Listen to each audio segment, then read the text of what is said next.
Dans cet exercice, vous allez devoir télécharger dans Classroom le fichier de l'exercice arrondi et slot1000. C'est un fichier parasolide. Une fois téléchargé, vous allez l'ouvrir dans Mastercam.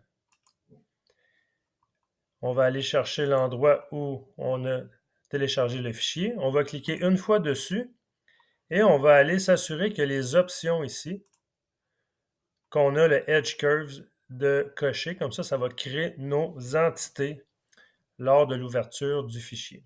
On fait le crochet, on fait ouvrir et on a une pièce de cette forme-là. C'est une pièce relativement simple. Le but de cet exercice-là, c'est qu'on va devoir créer des outils pour créer des arrondis, pour usiner des arrondis. Et on va devoir créer également des slot mills qu'on appelle, c'est des fraises scie, qui est fait pour faire des rainures sur le côté des pièces. Mais tout d'abord, on va devoir créer l'origine au bon endroit sur la pièce.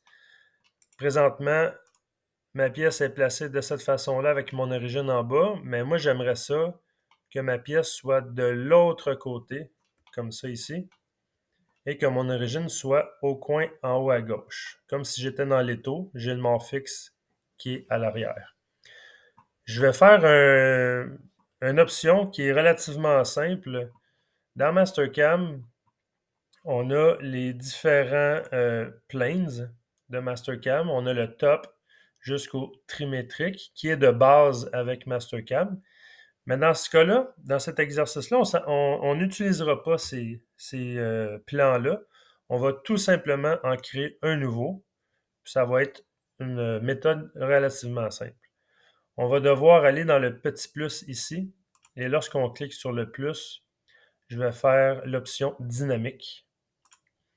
Et on a un curseur ici, là, le X, Y, Z, qu'on peut placer à l'endroit qu'on veut. Là, moi, ce que je veux, c'est de placer la petite boule grise sur le coin de ma pièce, comme ça ici. Les axes ne sont pas nécessairement au bon côté, ça, c'est pas grave, on va s'en occuper dans 2 secondes, mais je vais placer le centre de mon X, Y, Z sur le coin ici. Je clique, je viens de déposer le curseur, et là, je vais devoir faire une rotation de mon X, Y, Z. Mon Z plus est vers le haut, ça, j'y toucherai pas.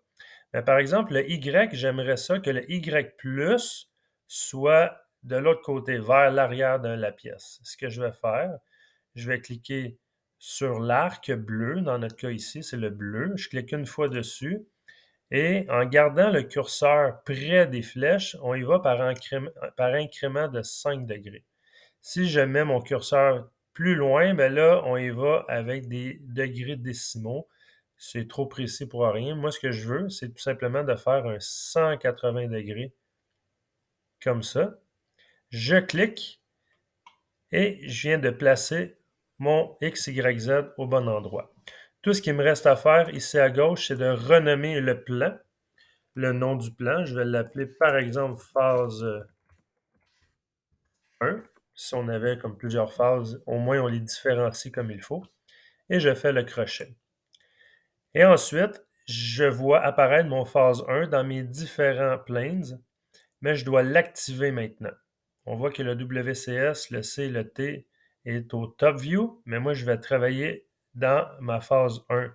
Je vais faire à ce moment-là le égal.